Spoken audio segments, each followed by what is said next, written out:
Frente Parlamentar Ambientalista, mais um podcast, hoje um podcast muito especial, com um dos iniciadores da Frente Parlamentar Ambientalista, uma das inspirações que a gente teve, que aprendemos a fazer o lobby, né, da forma correta, dentro de Brasília, transparente, trazendo aqueles debates de política pública para o nosso trabalho, para que a gente possa incluir tantas pessoas no trabalho da frente, com tantos assuntos que a gente trabalha. E você vai poder ouvir nosso podcast, não só aqui, esse de resíduos sólidos, mas você vai poder ouvir também no Instagram, no LinkedIn, no Facebook, em todas as nossas redes sociais. É um espaço que a gente está fazendo de formação.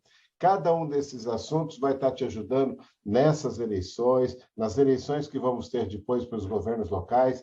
Ou seja, é mais uma atividade que a gente está colocando no nosso espaço muito privilegiado da Frente Parlamentar, onde você tem centenas de gravações de temas que estão acontecendo em Brasília e também de formação, porque você vai ter ali a questão das legislações, do observatório das leis, tudo isso e muito mais. E um dos culpados por tudo isso, com certeza, está aqui com a gente, ele, Victor Bica, o nosso grande amigo. Aí, Vitor, que bom ter você aqui mais uma vez com a Frente Parlamentar, você que tem sido esse parceiro de primeira hora, que tem buscado junto com a gente trazer temas importantes, não só dos resíduos, né, mas da forma com que a gente trabalha.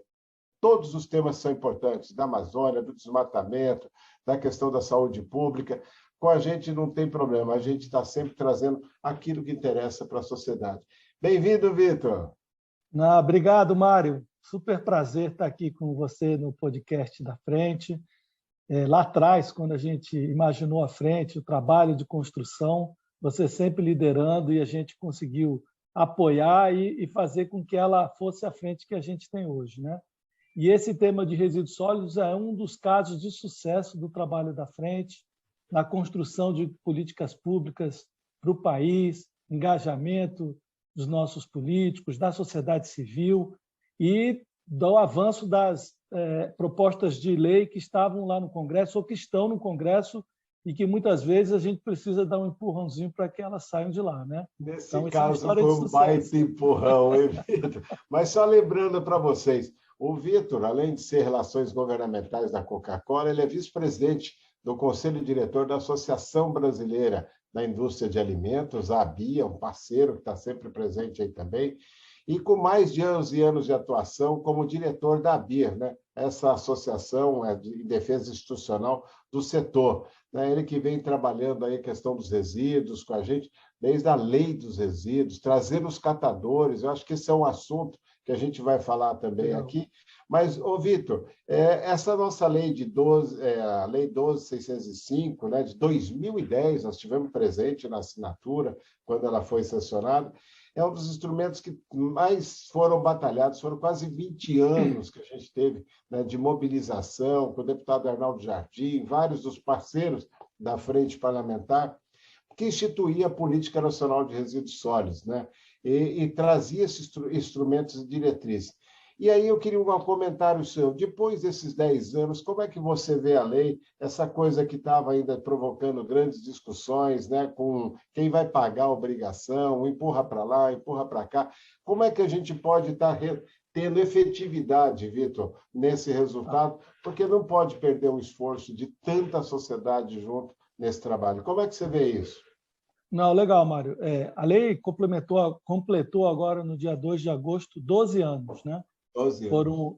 Foram 20 anos de discussão no Congresso e ela tem 12 anos. Eu acho que a lei é uma lei moderna, é uma lei que estava bem antecipada do tempo dela, ela até trazia esses conceitos todos hoje que a gente fala de economia circular. Ela criou um princípio que foi inovador nessa questão de resíduo, que é a responsabilidade compartilhada. Então, ela é uma lei muito boa. Agora, como toda lei, e lei complexa, que ela é um tema que demorou 20 anos para ser aprovado, ele é um tema difícil, né, de ser implementado, principalmente num país do tamanho do Brasil, com 28 está entre estados e DF, mais 6 mil municípios. Então, tem uma complexidade grande. Mas quando eu vejo tudo que passou nesses 12 anos, Mário, eu vejo só coisas positivas. Tem ainda muitos desafios, mas eu vejo muita coisa positiva. Primeiro porque a gente, com esse trabalho todo, colocou o tema resíduos sólidos na agenda. Não só na agenda urbana, mas na agenda da sociedade. Hoje todo mundo fala de resíduos. Não é um tema que, principalmente as empresas, queriam estar afastadas. Hoje todo mundo está ali discutindo, contribuindo. O mundo todo contribui e discute esse tema. Não só a questão da gestão aqui nas cidades, mas também até nos mares, né? A parte toda da discussão de plástico no mar e outras discussões que a gente tem. Tudo isso aí envolve essa discussão de resíduos sólidos. Eu acho que a lei brasileira ela é perfeita para dar andamento. Ela precisava ainda de alguns itens, como a parte econômica, e a gente teve recentemente, até num trabalho de um deputado da Frente Parlamentar, deputado Carlos Gomes, a aprovação da primeira lei que trata de incentivos para reciclagem. Isso foi uma grande vitória do Congresso. Um desdobramento, né, Beto? Então, assim, eu vejo, então, Mário, a lei muito boa, com princípios modernos. Agora, eu vejo um grande desafio de você fazer o engajamento de todos os setores para que ela possa ser executada. A gente tem enfrentado muitas discussões, até questão de judicialização, que tem, vamos dizer assim, dificultado um pouco da sua implementação. Mas o Brasil, quando eu vejo de uma maneira assim bem ampla, eu vejo um campeão de reciclagem. O Brasil é o país que mais recicla latas de alumínio, é o país que mais recicla papel, papelão, é um dos países que mais reciclam PET. Então, assim, eu vejo aí que a gente tem aí sabe, já muitas coisas boas. Temos desafios na reciclagem de alimentos, tem muito rejeito que não vai para o aterro e tem muito resíduo que vai para o aterro. Essa lei criou uma distinção entre resíduo e rejeito. Eu queria explorar um pouquinho mais. Nesses casos que estão aí judicializando, qual é o setor que mais judicializa? Qual é o problema que a gente tem nessa parte aí? Na verdade, Mário, a gente tem algumas discussões, principalmente na parte de embalagens. Quando você pega resíduos, a gente está falando a Lei de Política Nacional de Resíduos trata de todos os resíduos, né? Quando a lei foi criada, ela determinou que alguns setores teriam que ter obrigatoriedade de logística reversa, que é trazer o produto no pós-consumo novamente para a parte produtiva. Por isso que eu perguntei, a logística reversa, esse era um dos aspectos, um dos instrumentos que estava lá. Essa judicialização prejudica o desenvolvimento dessa política pública ou a gente tem como superar? Atrapalhou bastante, principalmente isso que eu falo, a parte de embalagens, porque quando você pega todos os setores que teriam que ter logística reversa, muitos já têm até de uma maneira muito boa. Por isso que eu digo que a lei é boa. A gente fala, quando a gente pensa na lei, a gente fala só das embalagens, mas tem que pensar na lei como um todo. Então, por exemplo, a gente tem uma lei de agrotóxicos que hoje é cumprida perfeita. As embalagens de agrotóxicos são recicláveis. Você tem pilhas e baterias, tem resolução do CONAMA também. Pneus também. Óleos lubrificantes também. Foi feito agora um acordo setorial dos eletrônicos. A gente começa o desafio de reciclar eletroeletrônico. Lâmpadas também. Então, remédios, medicamentos também, que não estava na lei, mas foi definido depois que haveria.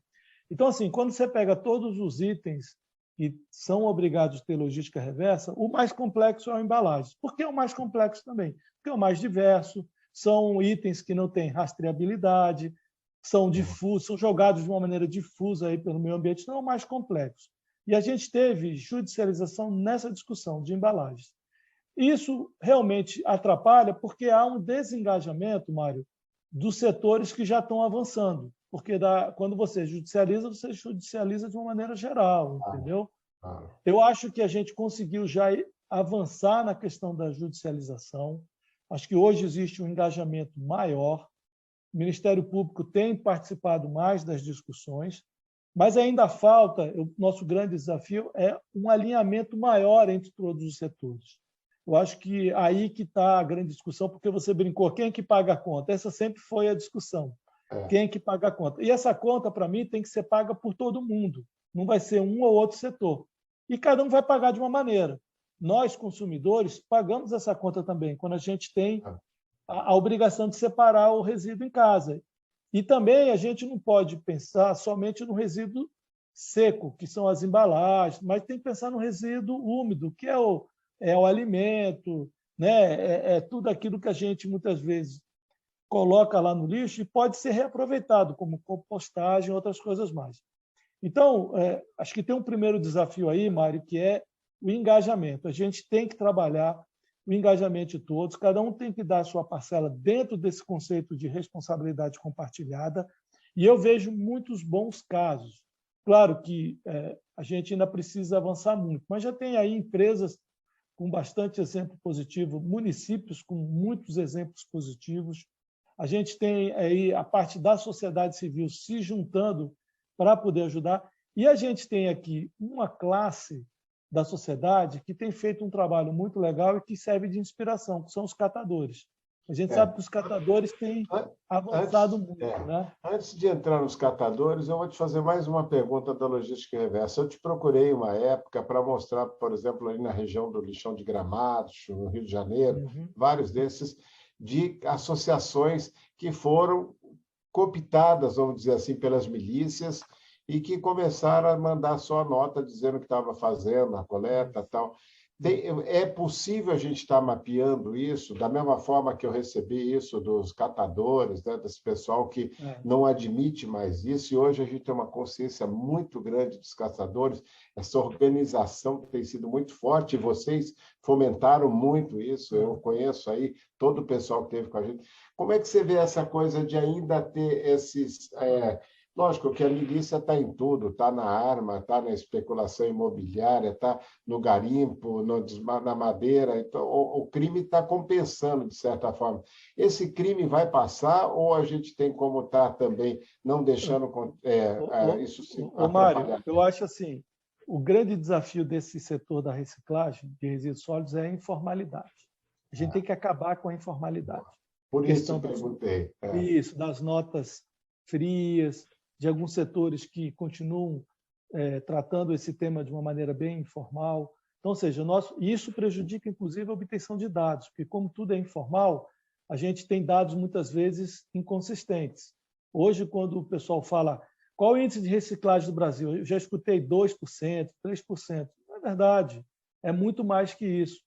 Mas esses dados são inconsistentes porque tem muita informalidade. Né? Então, eu vejo assim, nosso desafio é formalizar essa cadeia.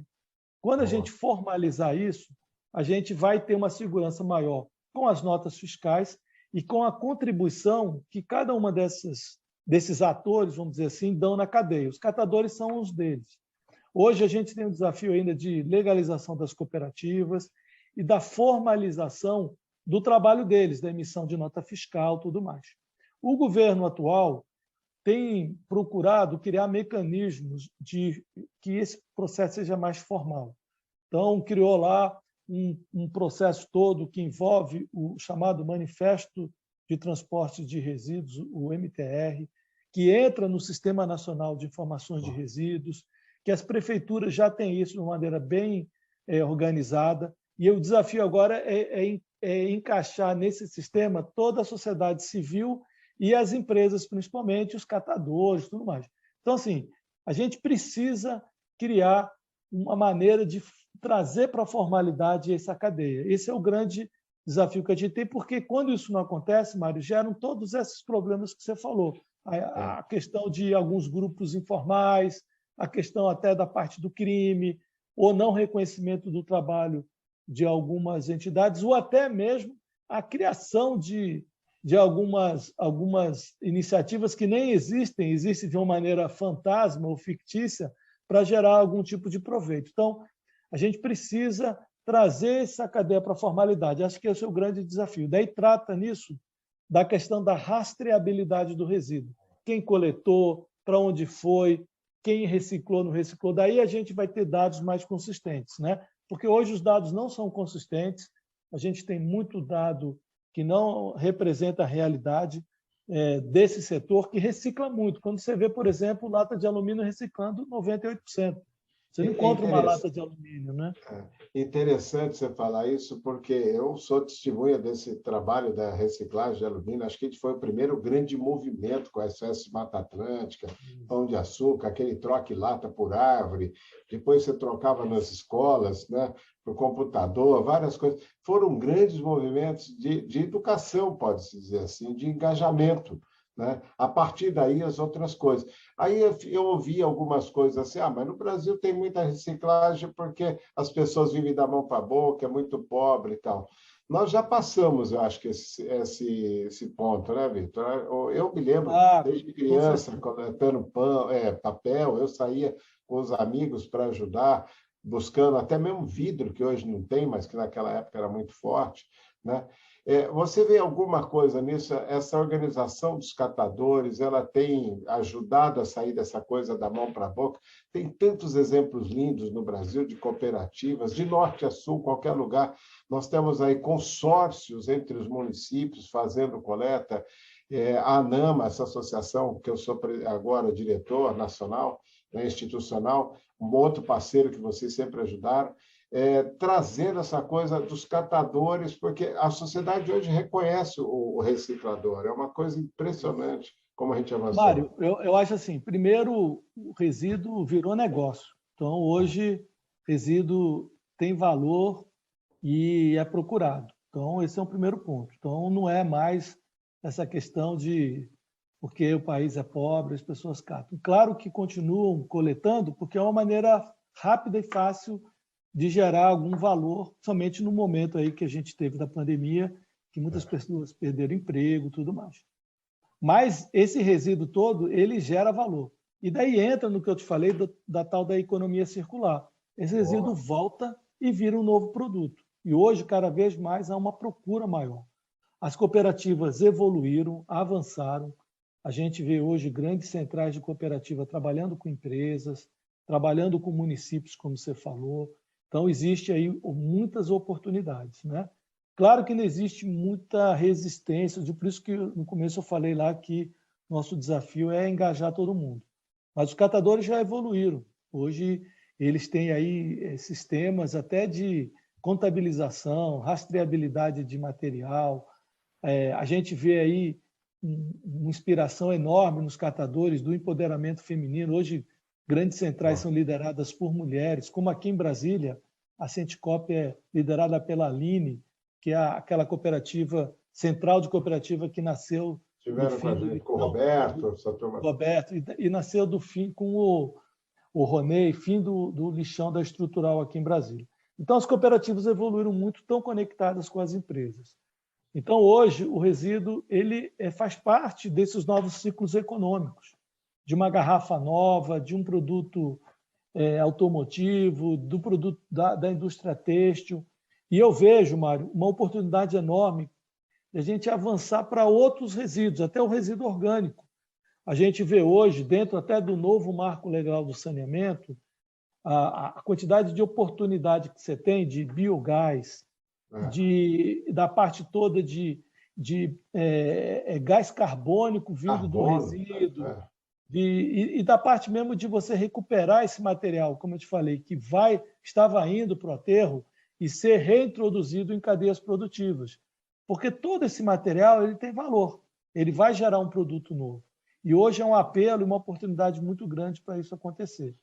Vitor, nós temos feito na Frente Parlamentar muitos debates, né? A gente está sempre trazendo, tem o próprio GT de resíduos, GT de empresas, tudo isso a gente faz para poder dar dinâmica para esse setor, e realmente resíduo é aquele que tem adesão, né? Nas frentes parlamentares estaduais, todas as frentes, o que motivou o primeiro debate de construção das frentes estaduais, nas assembleias legislativas, foi a questão da coleta seletiva, do resíduo, porque isso tem aderência, tem tração e as pessoas querem falar disso, é visual, e é uma coisa que não adianta você falar, eu vou deixar para a prefeitura, mas se você não fizer a sua parte também separando, você está fora, né, desse processo. Eu queria que você desse alguns exemplos assim de norte a sul, pensando desde aquilo que a gente faz lá em Parintins, que a gente vê Tá. com a FAS, com a Fundação Amazônia Sustentável, alguns desses bons exemplos que a gente tem no Brasil, que para você são aqueles Tá. de referência, que te inspira também quando você fala, para quem está nos ouvindo nesse podcast, começar a pensar que tem soluções, sim. Eu me lembro de Foz do Iguaçu, vários desses que a gente viu. Qual que você destacaria aí nessa tua longa carreira? Muitos exemplos, tem muitos exemplos, Mário, tanto de prefeituras como de empresas, né? Então, por exemplo, empresas. Vou falar aqui do meu setor aqui, setor de bebidas, por exemplo. O setor de bebidas hoje tem procurado muito avançar para que todas as embalagens tenham destinação adequada, correta. Então, quando você pega o setor de bebidas, toda a parte de vidro é retornável. 98% da embalagem de vidro é retornável. O que isso quer dizer? Que a embalagem coloca lá no ponto de venda e a própria empresa pega e leva ela de novo para um outro ciclo produtivo. Então, como era no passado, né? Mas no setor de bebidas não alcoólicas, 98% quase, todos são retornáveis. Então, daí a outra embalagem que tem esse setor, alumínio, 99% de reciclagem. E a outra embalagem é o PET, nosso desafio. Mas o Brasil já recicla 55% do PET. Tem 45% que não é reciclado. 5%... E é valor comercial, né? E é uma coisa que tem valor agregado. Não, tem porque toda a indústria têxtil usa, toda essa roupa que você está usando e eu que eu estou usando tem fios de PET, porque não é 100% algodão. Você tem toda a indústria automotiva. Material nobre, né? É nobre. Daí você fala, mas tem 45% que não está coletado. Não está. 5% está na rua aí e 40% está no aterro, porque como a coleta seletiva não é efetiva, isso vai para o aterro. Daí tem uma oportunidade enorme, Mário, agora de a gente trabalhar duas coisas. Três coisas, melhor. Primeiro é obrigação ou avançarmos com o conteúdo reciclado em embalagem PET. Ou seja, você tem que ter 20%, 30% de conteúdo reciclado. Isso vai aumentar a reciclagem. A gente está até lá no Congresso, com a deputada Tabata, discutindo esse projeto de lei. Isso já é um padrão em alguns países e algumas regiões, como na Europa. Segundo, você criar a PET retornável, igual ao vidro, porque daí você leva a PET para o ponto de venda e traz ela de volta também. Já tem isso. Já tem isso. Algumas empresas já têm e isso vai avançar. Então, conteúdo reciclado, PET retornável e trabalhar com as empresas de prestação de serviços de limpeza pública numa triagem pré-aterro, para que esse PET que vai lá, porque não houve a coleta seletiva, possa ser coletado no pré-aterro e ser destinado para reciclagem. Então, isso aí vai avançar. E que vai para aterro é peso e é custo para a prefeitura. Justamente, mas vamos lá nos exemplos. Outro exemplo positivo, região metropolitana de Curitiba. A gente tem uma embalagem, que é a embalagem de BOPP, que são esses de salgadinho, de biscoito, que é muito difícil reciclar. Lá na região metropolitana de Curitiba, esse material está sendo usado como coprocessamento da indústria de cimento. Então, ou seja, há uma triagem pelas prefeituras e pelos catadores, separando esse material, que é um material nobre para quê? Para botar no forno da sementeira. Ele entra como coprocessamento.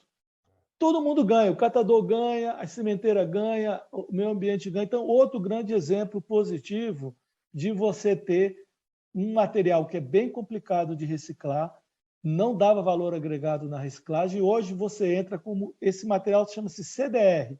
Depois você pega ele, chama-se combustível derivado de resíduo, e você põe na cimenteira. Antigamente, lembra, a gente botava pneu para fazer o forno. Hoje é o CDR vindo das embalagens flexíveis. E a região metropolitana de Curitiba dá um banho, dá um exemplo nisso aí. Outro exemplo positivo, Mário, existem alguns municípios que já estão usando o catador como parte da coleta seletiva. Natal é um deles. Londrina sempre fez isso. Sempre. Então, a cooperativa vai lá e trabalha junto da empresa oficial para fazer coleta. Aqui em Brasília também tem. O sistema, o SLU aqui tem algumas centrais de coleta, de triagem de coleta seletiva, que já é feita com catador. Então, há uma integração, aquilo que eu falei. E no Amazonas, Vitor, que a gente vê aqueles... Isso, no Amazonas, aqui, A gente tem um trabalho grande que começou agora, começou inclusive com a FAS, que você conhece muito, a Fundação Amazônia Sustentável, que é a gente encontrar uma vocação para o resíduo que é jogado no igarapé. Igarapé são aqueles riozinhos que cortam a cidade. Córregos deles. Os córregos. Porque, na verdade, o que acontece? No final do dia, você limpa e joga de novo. Então, a gente está fazendo um trabalho que é um piloto de que esse material tenha valor para a comunidade, porque assim ela vai, em vez de jogar, ela vai ajudar a coletar e vai ser revertido o trabalho que está sendo feito com esse material para eles. Então, a criação de alguns produtos, como vasos e outros produtos que dá para ser feito localmente e você reverte para a cooperativa, para a comunidade. E a gente tem feito, esse ano a gente fez em Parintins, um grande trabalho. Parintins é o maior festival folclórico do mundo. Você tem ali, cada dia, 30, 40 mil pessoas, muito isopor, muita embalagem, numa ilha no meio do Amazonas. A gente fez esse ano um grande trabalho de gestão de resíduos lá, inclusive do isopor de todas aquelas figuras, né? Aquele trabalho todo dos cenários do festival.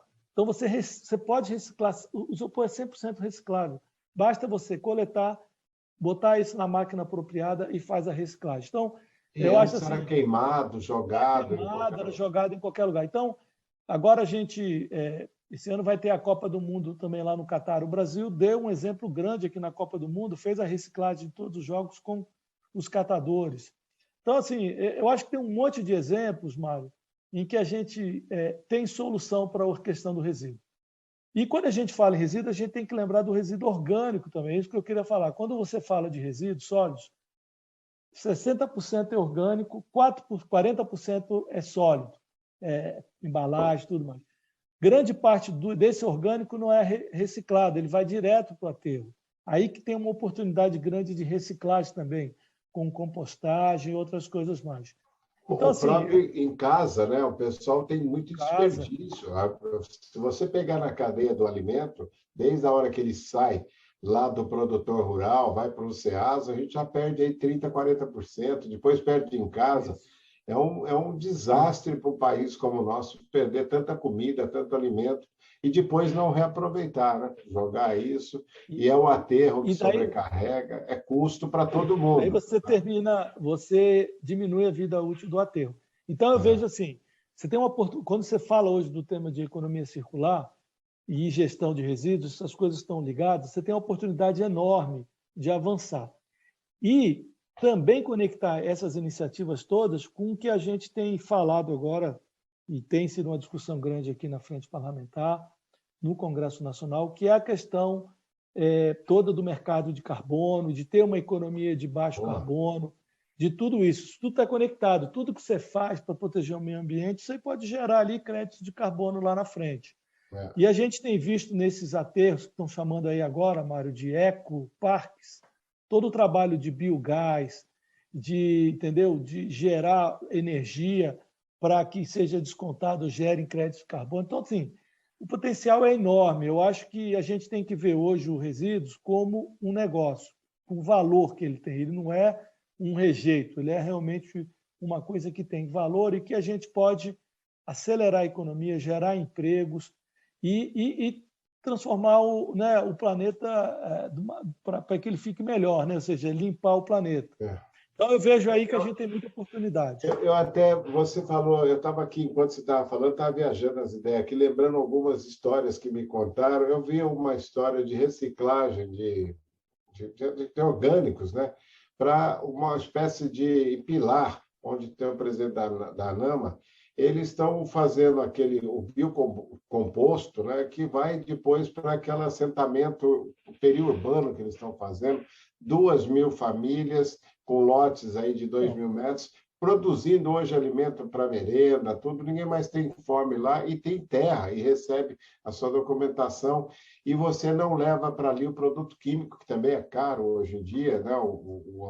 o fertilizante químico. Então, isso tem mostrado que na cadeia alimentar, que é aquela que alimenta mesmo, não estamos falando do agronegócio aqui, nós estamos falando daquele que faz a comida, né? Ali nas regiões metropolitanas, periurbanas, de chegar e aproveitar. Eu tenho muita expectativa com relação a isso. Eu espero que os municípios não tenham mais aqueles lixões a céu aberto, porque justamente começa a dar esse valor. Aí você tem hoje gente que coleta na região, o que era antigamente só um ou outro produto que tinha valor agregado. Isso começa a ampliar essa cadeia.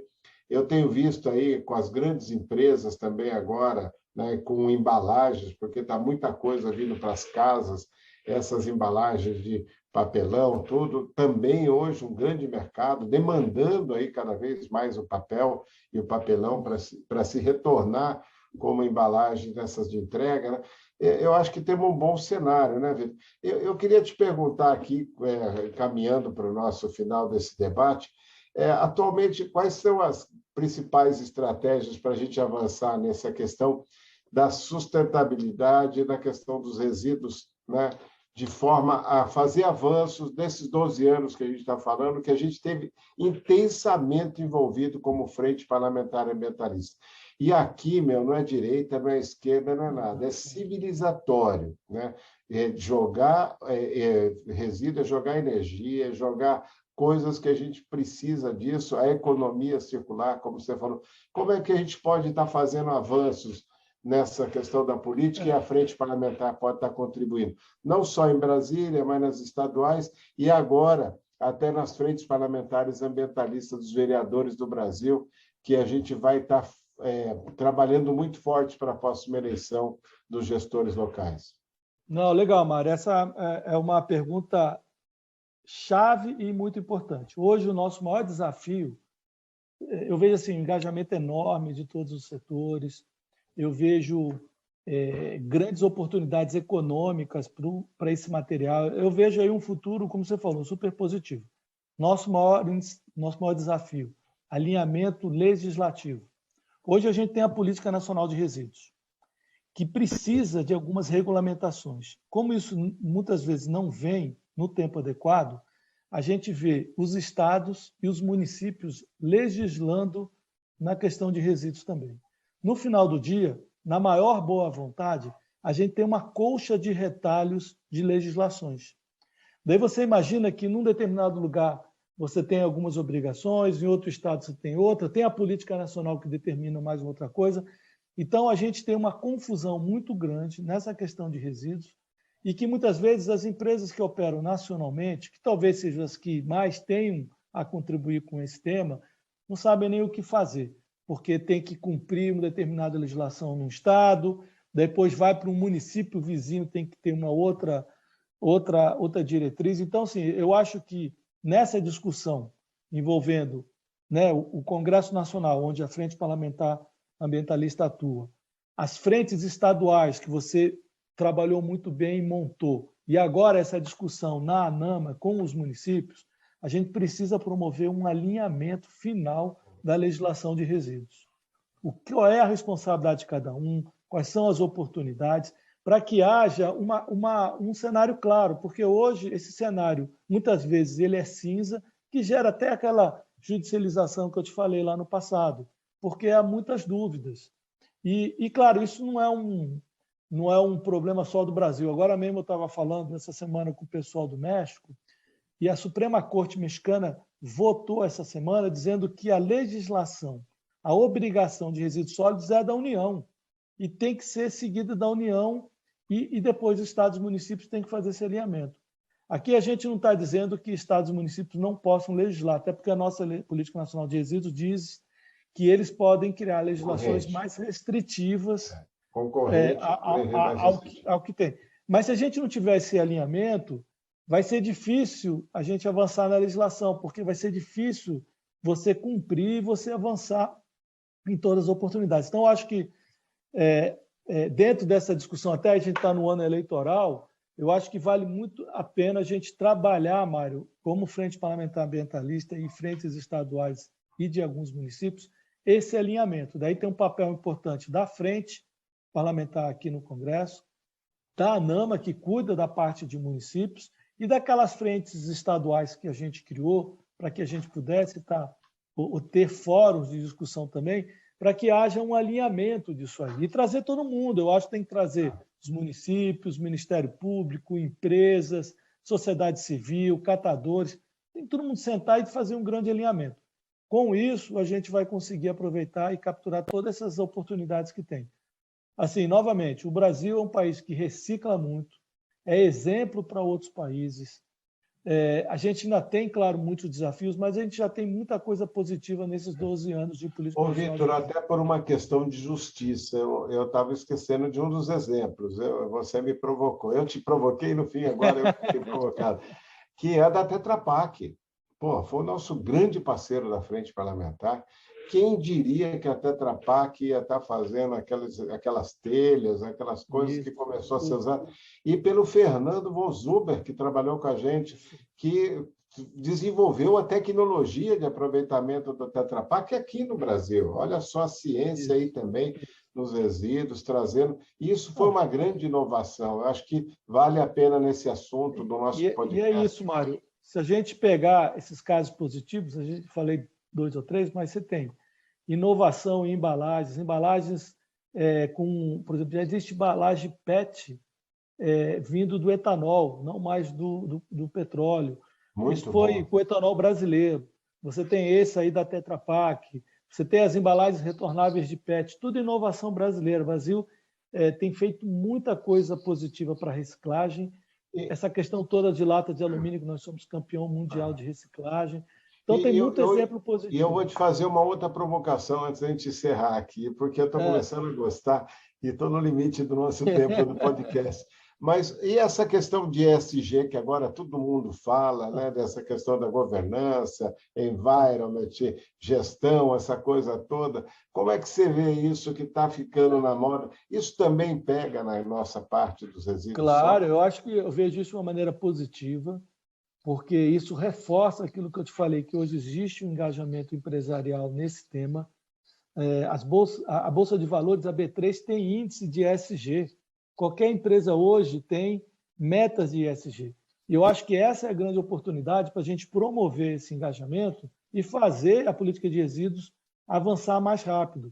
E daí, para mim, o que falta é esse alinhamento, é que todo mundo participe, para que não fique essa história, quem vai pagar a conta, eu estou de um lado, o outro está do outro. Não é isso, todos temos que estar do mesmo lado, é aquilo que você falou.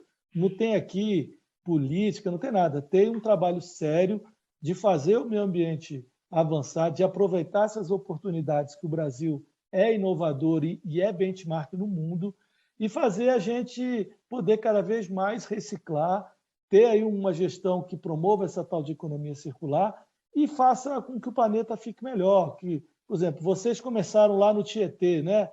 A parte da limpeza do Tietê. Então, é isso, temos que ajudar a continuar esse trabalho todo e realmente haver esse engajamento, que é o que falta mais. E o alinhamento de legislação. Isso que eu te falei, hoje acho que é o grande desafio que a gente tem. E vamos trabalhar forte com isso no nosso GPs aí das frentes parlamentares, não só de Brasília, mas estaduais. Ô, Vitor, para esse tempo a gente explorou bem esse tema, eu acho, né? Não sei o que você achou. Eu queria te agradecer por estar junto. Você é irmão, camarada, parceiro e sempre, lógico, te agradecendo, fazer essas últimas palavras aí para a gente de inspiração, porque dificuldade a gente tem demais nesse Brasil. A gente precisa realmente estar indo para frente, juntos. Não, Mari, e assim, para mim é sempre um prazer e um orgulho de fazer parte da história da Frente Parlamentar Ambientalista, porque eu acho que a Frente é um exemplo de como a gente tem, sabe, unido poder público, setor privado, sociedade civil, em prol do meio ambiente. Então, é um trabalho bacana de muitos anos. E eu acho que a gente tem muito desafio, mas tem muito, sabe, ainda a contribuir e a avançar, porque as oportunidades estão aí. E a gente tem um fórum legal para discussão. Então, sempre é muito bacana estar aqui, podendo contribuir, e a gente tem muitos bons exemplos. E tem um engajamento grande como o teu aí, como de outros. É um fórum plural, de inclusão, de tudo. É de construção coletiva mesmo. Bom, é isso, Vitor. Se você gostou aí dos nossos conteúdos, dessas informações, fica ligado nas nossas redes sociais da Frente Parlamentar Ambientalista.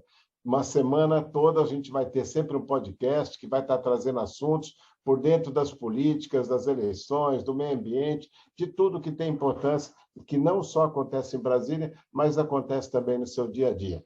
Facebook, Instagram, você vai ter todo quanto é canto lá com a gente, YouTube, a Frente Parlamentar não para nunca. É isso aí, gente. Obrigado mais uma vez. A gente está junto. Obrigado, Vitor. Obrigado ao nosso time de Obrigado a Rede todos.